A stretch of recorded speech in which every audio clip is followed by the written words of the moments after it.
Assalamualaikum warahmatullahi wabarakatuh. Assalamualaikum warahmatullahi wabarakatuh. Alhamdulillah wa syukurillah kita dapat berkumpul kembali di mushola kali ini masih di bulan Ramadan. Yang pertama kita sudah tadarus Al-Quran bersama-sama. Yang kedua yaitu kajian Ramadan. Sebenarnya kajian Ramadan kali ini diisi dengan Pak Indra, beliau sedang sakit, maka kajian Ramadan kali ini diganti dengan Pak Abdullah SEMM. Amin. Amin. Waktu dan tempat kami persilakan. Assalamualaikum warahmatullahi wabarakatuh. Bismillahirrahmanirrahim. Alhamdulillahilladzi hadana li hadza wa ma kunna linahtadiya laula an hadana Allah. Asyhadu an la ilaha illallah wahdahu la syarikalah wa asyhadu anna sayyidina Muhammadan abduhu wa rasuluhu la nabiyya ba'dah. Allahumma shalli wa sallim ala sayyidina Muhammad ibn Abdillah wa ala alihi wa sahbihi wa mawalah, la haula wa la quwata illa billah, amma ba'dah. Para bapak, para ibu dan para calon ibu, calon bapak yang dimuliakan Allah Subhanahu wa taala. Alhamdulillah wa syukurillah ala nikmatillah, pada kesempatan siang yang baik ini kita dapat bermuajahah, bersilaturahim di majelis yang insya Allah penuh berkah ini atas naungan maunah ridho dari Allah Subhanahu wa taala. Patut kita syukuri dengan bacaan hamdalah bersama-sama. Alhamdulillahirabbil alamin. Salawat serta salam berdekat sanjungan kepada bagindaku Muhammad Rasulullah sallallahu alaihi wasallam, Nabi serta Rasul yang kita harapkan syafaatnya di dunia, lebih-lebih di akhirat nanti. Semoga kita semua termasuk umat yang mendapatkan syafaat bagindaku Muhammad Rasulullah sallallahu alaihi wasallam. Amin ya rabbal alamin. Tentu dengan membaca salawat bersama-sama akan mendapatkan berkah salawat untuk kita semua yang dianugerahkan oleh Allah melalui bagindaku Muhammad Rasulullah sallallahu alaihi wasallam. Mari kita baca salat bersama-sama. Allahumma sholli wa sallim wa barik ala sayyidina Muhammad wa ala alihi wa ashabihi ajma'in. Hadirin hadirat yang dimuliakan Allah Subhanahu wa taala, saya menggantikan atau membadali Pak Indra, ya bukan Pak Indra tapi Pak Indra. Sebetulnya mau tak kasih Pak Indra, jadi karena waktunya tadi mepet, jadi ya mau nggak mau ya nggak apa-apa lah. Sebetulnya beliau siap ya, cuman kurang enak kalau terlalu mepet waktunya.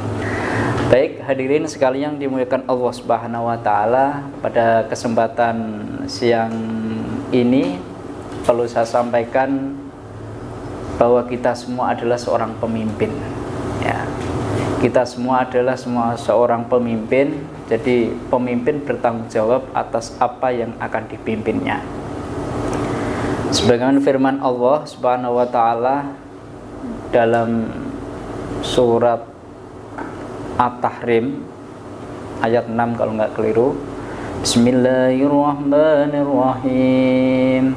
Ya ayyuhalladzina amanu qu anfusakum wa ahlikum nara. Qu anfusakum wa ahlikum nara wa quduhan nas wal hijarah. Al-ayah amma ba'dah. Ya ayyuhalladzina amanu, hai orang-orang yang beriman. Kenapa Allah selalu menyebut ya orang-orang yang beriman? Orang-orang yang tidak beriman tidak disebut. Itu ada falsafah bagaimana ketika kita sebagai orang beriman, orang yang selalu dicintai oleh Allah. Maka Allah berfirman, ya ayyuhalladzina amanu, hai orang-orang yang beriman, ku anfusakum, jagalah diri kalian, jagalah diri kita. Bahasa Allah, jagalah dirimu, ya. Jadi kita diminta untuk menjaga. Menjaga dari apa? menjaga dari semua perbuatan yang dilarang oleh Allah Subhanahu wa taala. Qu anfusakum wa ahlikum naro, bukan untuk diri kita sendiri tetapi wa ahlikum naro, untuk keluarga kita, untuk sanak keluarga kita, untuk tetangga kita, untuk umat semuanya yang ada di sekitar kita. Naro dari apa? Dari siksa api neraka. Jadi Allah meminta kita untuk menjaga diri kita, ya, menjaga dari siksaan api neraka sebelum kita masuk ke tatanan ranah akhirat. Kita masuk ke ranah dunia terlebih dahulu. Kenapa? Ketika kita masuk ke ranah ke alam dunia, kita aja sudah susah, kita sudah repot, kita sudah mulai diperbudak oleh urusan dunia, maka ini ciri-ciri orang-orang yang akan masuk neraka. Nah, ketika kita masuk neraka, di dunia itu sudah susah, sudah sempit, sudah pokoknya semuanya jadi malapetaka. Maka ketika kita tidak bisa menjaga diri kita, baik hati kita, baik lisan kita, baik pikiran kita, semuanya, maka kita akan terjerumus ke lembah neraka. Nah, neraka itu bisa kita ciptakan sendiri. Neraka itu bisa kita buat sendiri mulai dari detik kita hidup di dunia. Nah, neraka itu kita bisa ciptakan sendiri dari detik dunia ini. Maka hal yang perlu kita waspadai, evaluasi, kemudian perlu kita nilai adalah dari batiniah kita, mulai dari hati kita. Sudahkah hati kita itu menancapkan diri kepada Allah Subhanahu wa ta'ala? Kalau belum, berarti calon-calon neraka. Wajib kita paksa untuk kembali kepada Allah. Nah, setelah itu, ketika kita sudah mengevaluasi diri kita, oh ternyata hidup kita itu penuh dengan masalah, hidup kita penuh dengan persoalan, hidup kita penuh dengan kebencian, hidup kita penuh dengan dibenci oleh orang lain. Maka kita perlu muhasabah, mengevaluasi diri, apa sih yang salah pada diri kita. Itu adalah titik temu ketika kita menjaga diri kita. Nah, waquduhan nasu wal hijarah, neraka itu isinya adalah semua yang ada di dunia ini. Apa? Para manusia. Jadi neraka itu isinya manusia. Wal hijarah, dan bebatuan. Manusia, jin, ya, setan itu nanti yang akan menghuni neraka. Dan batu-batu yang keras, yang kasar, yang tidak pernah padam sama sekali. Manusia disiksa, kemudian dihidupkan lagi, disiksa, dihidupkan lagi, disiksa, dihidupkan lagi. Itu terus menerus. Bagi yang memiliki iman, dosanya dibersihkan di api neraka itu sampai dosanya hilang, sampai suci, kemudian Allah angkat ke dalam surga. Maka sebelum kita dicuci oleh Allah, maka cucikanlah diri kita, sucikan diri kita dari dosa-dosa yang telah kita perbuat, baik kita sengaja maupun tidak kita sengaja. Kedua, setelah kita mengevaluasi diri kita, setelah kita menilai diri kita, muhasabah diri kita, maka kita perlu ingat, perlu ikuti apa yang diajak oleh Rasulullah. Ya. Apa yang diajak oleh Rasulullah? Sebagaimana sabda Rasulullah Muhammad SAW, ya, setiap kita adalah pemimpin. Maka pemimpin itu dimintai pertanggungjawaban. Laki-laki adalah pemimpin. Pemimpin untuk siapa? Untuk dirinya dan untuk keluarganya. Nah, ketika seorang laki-laki kita temui tidak bisa membina dengan baik suaminya atau istrinya, anak-anaknya, bahkan keluarganya, maka tentunya ini harus kita muhasabah, kita evaluasi terlebih dahulu. Kenapa? Kalau tidak kita ingatkan bersama-sama, maka tanggung jawab seorang laki-laki itu jauh sangat berat dibandingkan seorang wanita. Ketika kita dihisab oleh Allah Subhanahu wa taala di padang mahsyar, hidupmu buat apa? Kamu berkeluarga, keluargamu seperti apa? Anakmu nanti jadinya seperti apa? Bapak ibumu jadinya seperti apa? Kakak adikmu nanti seperti apa? Itu semua nanti akan ditanyakan oleh Allah Subhanahu wa taala semasa hidup di dunia ini. Maka seorang laki-laki, mbak-mbak yang punya suami ya, yang sekiranya lupa akan jalan Allah, luruskan lagi. Karena watawasobil haqqi watawasobisob. Ya, yuk sholat. Ya, yuk puasa. Ya, jangan di warung ya kalau puasa. Ya, kecuali ada anaknya nggak apa-apa. Nah, semuanya itu kita ingatkan.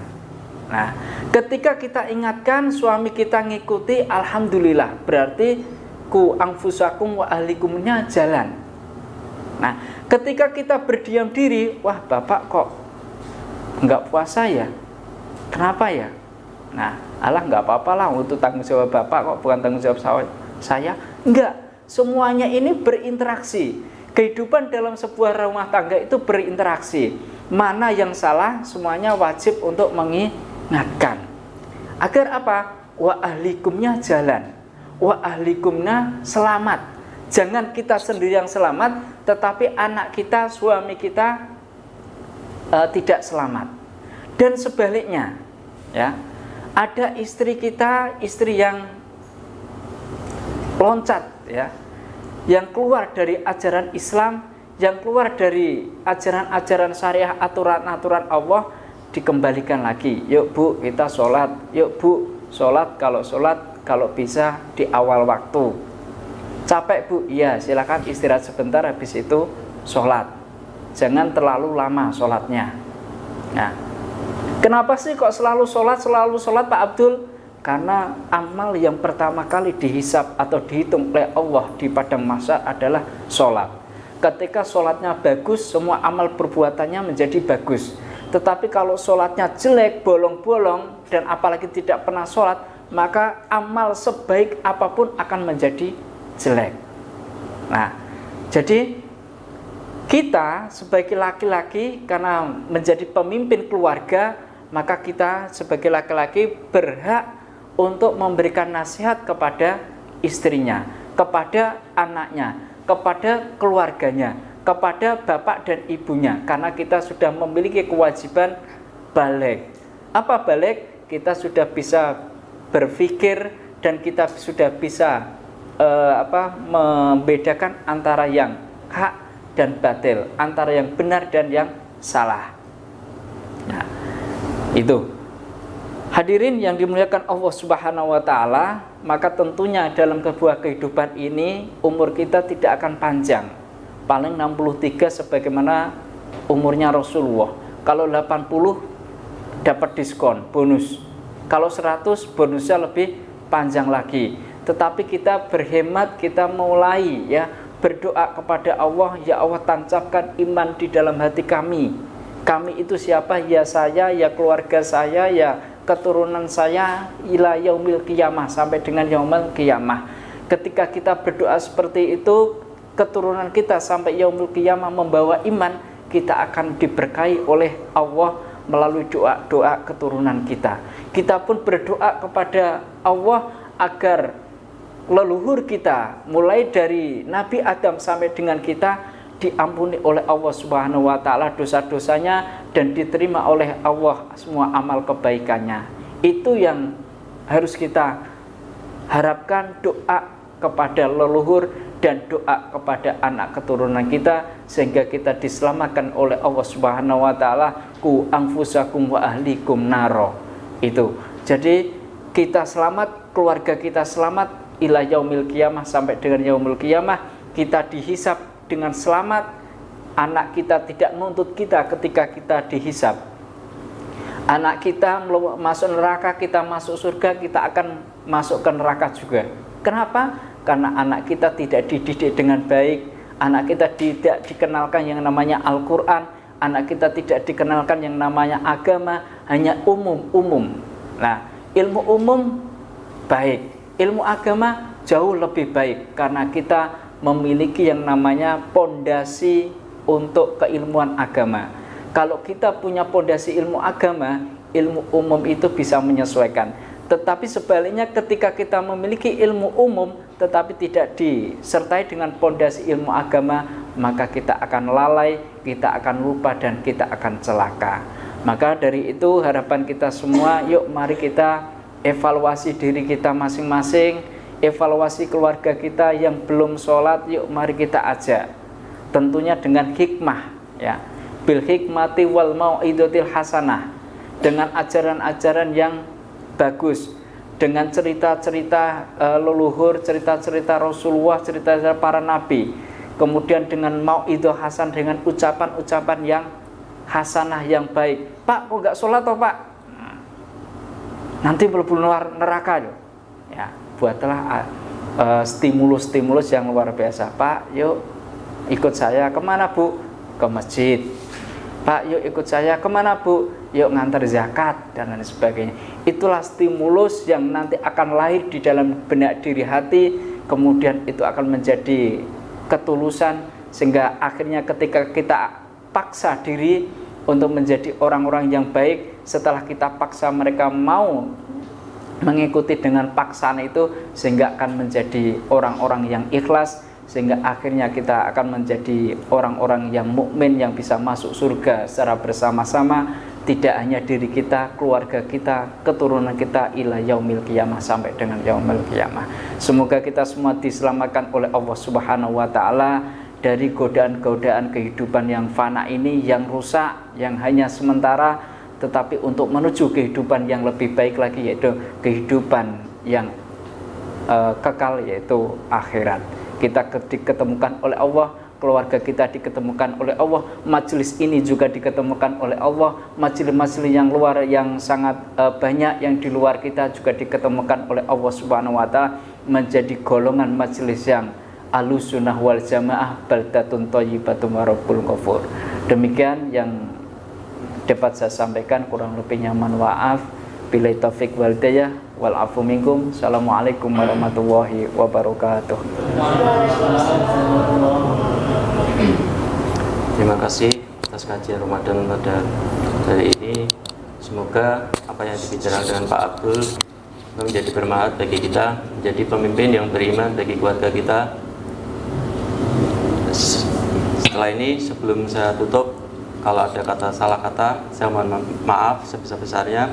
Assalamualaikum warahmatullahi wabarakatuh. Waalaikumsalam warahmatullahi wabarakatuh.